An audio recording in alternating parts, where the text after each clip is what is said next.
My name is Irish Oluvan. I'm a delegate of the Velinki, a small amphibious people from the wet world of Senarte, and I have served in the Outer Rim Assembly for 19 standard years. I have seen 4 chairmanships rotate. I have watched 11 treaties signed and 6 broken. I have learned the rhythms of that great circular chamber on the moon of Halv, the way a musician learns a song he has played 1,000 times, but I had never seen anything like the human. He sat in the 3rd tier of the Western Arc, 2 seats from the aisle, and on the day I'm going to tell you about, he was casting his 93rd consecutive vote without having spoken a single word in the chamber, not in committee, not in open session, not in the long, slow procedural debates that filled most of our afternoons. He raised his hand when called. He lowered it when he did not speak. The senior delegate beside me, a tall, reed-thin Corthan named Velis, leaned across the bench and whispered something into the membrane that served as my ear. The human must be broken, he said. Look at him. 6 months and not a word. Earth has sent us a statue. I did not answer. I was watching the human's eyes. His eyes were not the eyes of a... They were not the eyes of a man who was overwhelmed or frightened or lost. They were moving slowly, methodically left to right across the chamber, row by row, delegate by delegate. The way a clerk reads a ledger, he was counting something. I did not yet know what. His name was Tomas Bren. He had been sent by Earth 6 months earlier as their junior delegate, replacing a woman who had died of a heart attack in her sleep 3 days before her term ended. Tomas was 34 years old, which for a human is young but not a child. He had brown hair cut close to his head, a narrow face, and hands that he kept folded in his lap during every session. He wore the same dark gray coat every day. He brought no papers. He took no notes. The assembly had begun very quietly to laugh at him. I had not laughed. I do not know why exactly. Perhaps because the Velinki are watching people. We live in shallow water and we hunt by stillness, and we know the difference between a creature that is not moving because it is afraid and a creature that is not moving because it is waiting. Tomas Bren was waiting. I began to keep my own notes in the small wax-bound book I carry for private observations. On the page marked with his name, I wrote, in the 3rd week of his silence, a single line: he is not absent, he is measuring. I did not know yet what he was measuring, but I had decided to find out. The Outer Rim Assembly meets in a chamber called the Concord Hall, which is carved from pale stone the color of bone, and rises in 11 concentric tiers around a central speaking floor. 411 delegates from 88 worlds sit in those tiers. The chairmanship rotates every 6 months among the senior delegations. And on the morning Tomas Bren first arrived, the chair was held by a Corthan named Selvin, who had no patience for new arrivals and welcomed the human with a single dry sentence and a wave of his long fingers toward the empty seat. Tomas had bowed, he had taken his seat, he had not spoken. The first vote of his tenure was a routine matter, the renewal of a fishing accord between 2 neighboring water worlds. He voted yes. The second was a budget allocation for the Assembly's medical staff. He voted yes. The third was a censure motion against a delegation that had insulted another in committee. He voted no. By the end of his first week, he had cast 11 votes and spoken 0 words.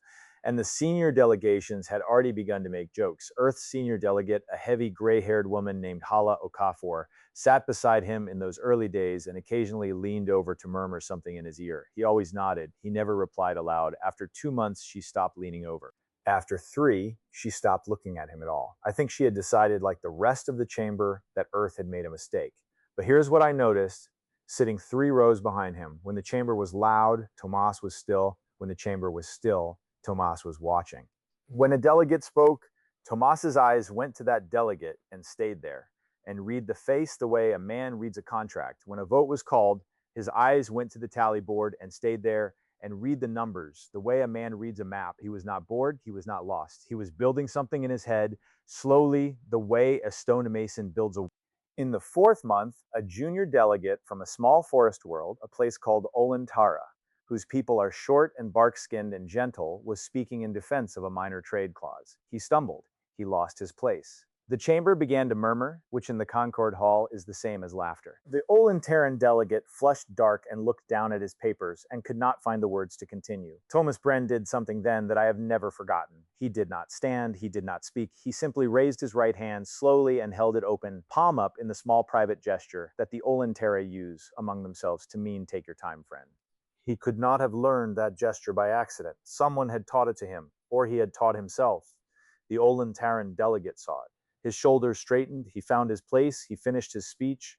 Nobody else in the chamber noticed. I noticed, I wrote in my book that night, he is not silent because he has nothing to say. He is silent because he is choosing his moment. I did not yet know what moment he was choosing. I found out on the 182nd day of his tenure. The morning began like any other.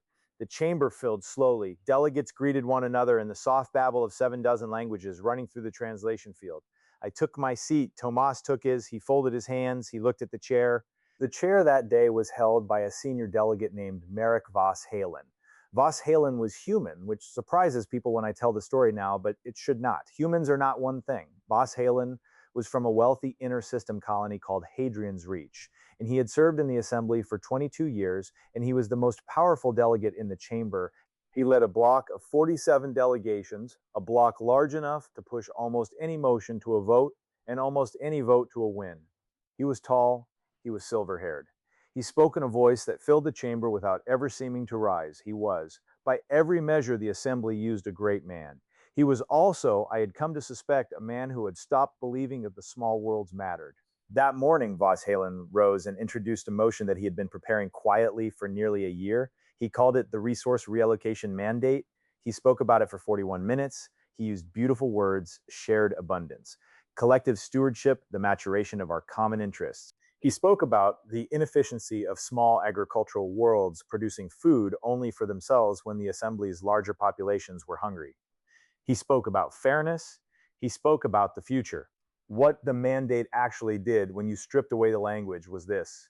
It took the food sovereignty of 3 small agricultural worlds, Olantara, Sinarvith, and a quiet farming moon called Brel, and placed it under the control of a central allocation committee. A committee that Voss Halen's bloc would control. Those 3 worlds would no longer decide what they grew, or who they fed, or what they kept for themselves. They would be told. It was in the polite language of the Concord Hall, a reallocation. In any other language, it was a theft. The small delegations understood at once. I saw the Olantaran delegate go pale beneath his bark. I saw the Brelan delegation, who are a pastoral people and rarely show emotion, begin to shake. The Centervith ambassador stood and asked in a voice that trembled whether the mandate could be amended. Voss Halen smiled gently and said it could be discussed. He meant no. The debate lasted 3 days. On the first day, 26 delegates spoke against the mandate. Their speeches were passionate and well argued and made no difference. Voss Halen's bloc was 47 strong. The opposing bloc, led by a stern old woman from a mining federation called Terith, was 45. The remaining delegations, perhaps 30, were undecided, frightened, or for sale. On the second day, the count tightened. 3 undecided delegations announced for the mandate. 2 announced against. Voss Halen's count rose to 50. The opposition rose to 47. The vote, when it came, would be the closest in a decade. On the third day, the offers of water began. This is a custom of the Concord Hall. When a delegate is expected to speak, or when the chamber wishes to pressure a silent delegate to speak, water is offered. A small carafe is placed before them by one of the chamber stewards. It is meant as a courtesy. It is also a question. Will you speak? Will you stand? Will you cast your weight? On the morning of the third day, a steward placed a carafe of water before Thomas Brenn. He thanked her. He did not drink. Voss Halen, from the chair, looked over at him and smiled. It was not a kind smile. Delegate Brenn, he said, his voice warm and theatrical, perhaps a sip of water would help loosen your tongue. We would so love to hear from Earth on this important matter. The chamber laughed. Quietly, the laugh of a room that has decided a man is a joke. Thomas Brenn looked up at Voss Halen. He nodded politely. He did not drink. He did not speak. Hala Okafor beside him did not look at him. She had given up on him months ago.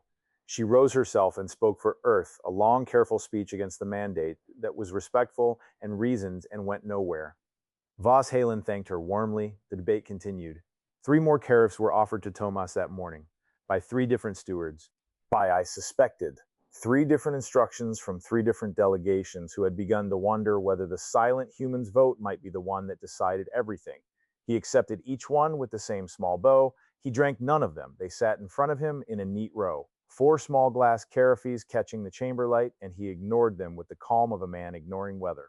I watched his eyes. He was counting again, row by row, delegation by delegation. His lips did not move, but I could see the numbers running behind his face. He was not undecided. He had decided a long time ago. He was waiting for the count to be exact, so that when he stood, there would be no doubt about what his single vote meant. The final call came at the 4th hour of the afternoon.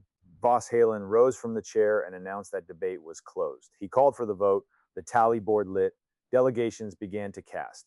The first 100 votes split almost evenly. The second 100 tightened. By the 300th vote, the board showed 153 for the mandate, 149 against, and the remainder still pending. Voss Halen's smile grew. He looked relaxed. He looked already like a man who had won. The pending votes came in slowly. A delegation from a mining world voted for. A delegation from a religious confederation voted against. A water world voted for. A trade union voted against. The numbers climbed in parallel, almost matching, neither side pulling ahead by more than 2 or 3. At vote number 409, the board read 204 for 204 against. 2 votes remained. The 410th vote was cast by an old delegate from a desert federation called Vor. He hesitated. The chamber watched him. He voted finally for the mandate, 205 for 204 against. 1 vote remained. It belonged to Thomas Brenn. The chamber went silent. Not the soft silence of attention, but the hard silence of 410 people understanding all at once that the mandate they had spent 3 days fighting over would be decided by the man none of them had ever heard speak. Voss Halen's smile flickered. Only for a moment he recovered it. He looked down at Thomas from the chair, and his voice, when it came, was almost gentle. Delegate Brenn, he said, your vote, please. Thomas Brenn stood up. It was the first time in 6 months that any of us had seen him on his feet in the chamber. He was shorter than I had realized. His hands were no longer folded. They hung loose at his side. He looked up at Voss Halen in the chair, and then he looked slowly across the chamber, row by row, the way a man looks at a field. He has been studying for a long time. Then he spoke. His voice was quiet. It was not loud. It did not need to be. The translation field carried it to every membrane and ear canal and auditory crest in the room with the clarity of a bell. Mr. Chairman, he said, honored delegates, my name is Thomas Brenn. I have served in this assembly for 182 days, and I have not spoken until now. I would like to explain why. Nobody moved. Nobody breathed. I did not breathe. I have not spoken, Thomas said, because I'm the junior delegate of Earth, and I'm 34 years old, and I came into this chamber knowing that I knew nothing. I came in knowing that I had read about this assembly, but I had not lived in it. I came in knowing that the cost of a wrong word in a chamber like this is paid by the people whose worlds I have never visited. So I decided that I would not speak until I understood, and I decided that when I did speak, I would speak only once and only if it mattered. He paused. His eyes went to Voss Halen. I have listened, he said, for 182 days. I have watched every vote. I have read every motion. I have learned the procedures of this chamber the way my grandfather learned the procedures of a court of law, which is the trade I was raised in. And I have understood, finally, what is happening here. He turned then slowly and looked at the 3 small delegations, Olentera, Centerveth, Brel, seated in the lower tier. The resource reallocation mandate, he said, is unlawful under the founding charter of this assembly. Article 11, subsection C, prohibits any motion that transfers sovereign control of a member world's primary food production to a body in which that member world does not hold proportional representation. The allocation committee proposed in this mandate gives Olentera 1 seat out of 15, Centerveth 1 seat out of 15, Brel 1 seat out of 15. The 3 worlds whose food sovereignty is being taken hold together 3 seats out of 15. That is not proportional. That is not lawful. That is under the charter that every one of us swore to uphold on the day we entered this chamber, void. He paused again. His voice did not rise. I have checked this clause, he said, with the Assembly's own legal archive 41 times. I wanted to be sure. Voss Halen's face had gone very still. That is the procedural reason, Thomas said, that this mandate cannot stand, but I would like, with the chamber's permission, to give the other reason, the reason that matters more. Nobody objected. Nobody could have. The 3 worlds whose food you propose to take, Thomas said, are small. They are not powerful. They have no fleets. They have no leverage. They have nothing to offer this chamber except their honesty and their work and the food they grow on land their grandparents cleared. When my grandfather was a young lawyer, he told me that the test of any law is not what it does to the strong. It is what it does to the weak. A law that protects the weak from the strong is a law worth writing. A law that lets the strong take from the weak is not a law at all. It is theft with a stamp on it. He turned back to Voss Halen. Mr. Chairman, he said, I have waited 182 days for a vote worth speaking for. This is that vote. Earth votes no. He sat down, the board updated, 205 for 205 against. 1 vote, Thomas is registered as no. The mandate failed by one. The chamber did not erupt. It is not the way of the Concord Hall to erupt, but I have served in that hall for 19 years, and I have never heard a silence like the silence that followed Thomas Brenn sitting back down in his seat and folding his hands again in his lap. It was the silence of 410 delegates understanding all at once that they had spent 6 months laughing at a man who had been quietly outthinking every one of them. The 4 carafes of water still sat in front of him. He had not touched a single one. The aftermath came quickly in the way that aftermaths do. Within 3 days, the Olin Terran delegation filed a formal procedural complaint citing the Article 11 clause Thomas had named. The Assembly's legal counsel reviewed it.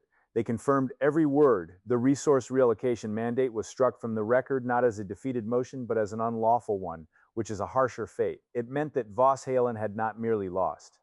He had attempted to pass a motion the Chamber's own charter forbade. Within a week, the Assembly's Ethics Committee opened an inquiry. Within a month, Voss Halen was censured. Within 3 months, his block had fractured. Within 6, he resigned his seat and returned to Hadrian's Reach, where I'm told he writes memoirs now that nobody reads. The 3 small worlds kept their food.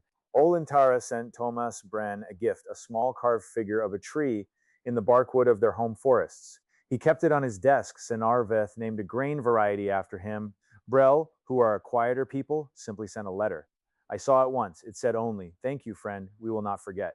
The assembly changed too, in smaller ways. Delegations who had laughed at Thomas now requested meetings with him. He declined most of them, politely. He did not become a great speaker. He did not lead a block. He returned, after that one speech, to his old habits, folded hands, watching eyes, careful silence. He spoke perhaps 6 more times in the next 2 years, each time briefly, each time at a moment that mattered. I approached him once, in a corridor, 3 weeks after the vote. I had been carrying the question in my mouth for all those weeks, and I could not hold it any longer. "Delegate Brenn," I said, "may I ask you something?" He stopped. He looked at me with those careful eyes. He nodded. "Why did you wait?" I said, 6 months, 93 votes. You knew the charter from the beginning.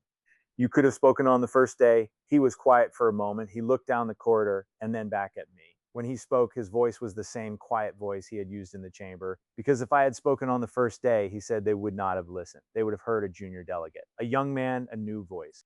They would have dismissed me, and they would have been right to. Because I had not yet earned the chamber's attention, I waited until my silence had become the loudest thing in the room, and then I spent it once. He paused. He almost smiled. It was the only time I ever saw him almost smile. My grandfather used to say, he said, that a word held back until it matters is worth 1,000 spent cheaply. I wanted to find out if he was right. He nodded to me politely and walked on down the corridor.